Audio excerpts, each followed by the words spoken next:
एक दिन एक लड़की ने अपने पिता से पूछा, पापा, क्या आप कभी मेरी वजह से वो रोए हैं? उसके ऐसा पूछने का कारण ये था कि उसने कभी भी अपने पिता को रोते हुए नहीं देखा था।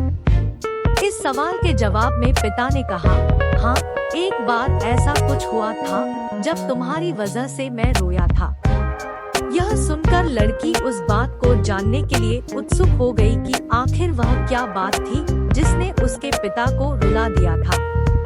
इस उत्सुकता को शांत करने के लिए पिता वह किस्सा सुनाने लगा। बात उस समय है जब तुम 8 माह की थी। एक दिन मैंने तुम्हारे सामने 3 चीजें रखी, एक पेन, एक सिक्का और एक खिलौना।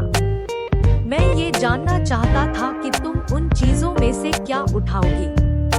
उनमें पेन बुद्धिमत्ता का प्रतीक था, सिक्का धन का और खिलौना मनोरंजन का प्रतीक था। मैं ये सब बस एक जिज्ञासा के कारण कर रहा था।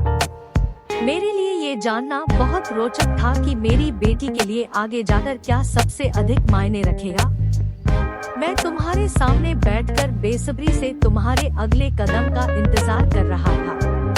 मैंने देखा कि कुछ देर बैठकर तुम उन चीजों को देखती रही, फिर घुटने के बल पर चलते हुए उनकी ओर बढ़ी।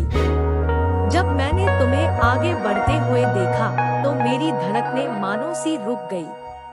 लेकिन अगले ही पल तुमने उन सभी चीजों को अपने हाथ से एक तरफ हटा दिया और आगे बढ़कर मेरी गोद में चली आई। बस यही वो पल था जब मेरा दिल भर आया था और तुम्हारी वजह से मैं रो पड़ा था। यह किस्सा सुनकर लड़की की आंखों में आंसू आ गए।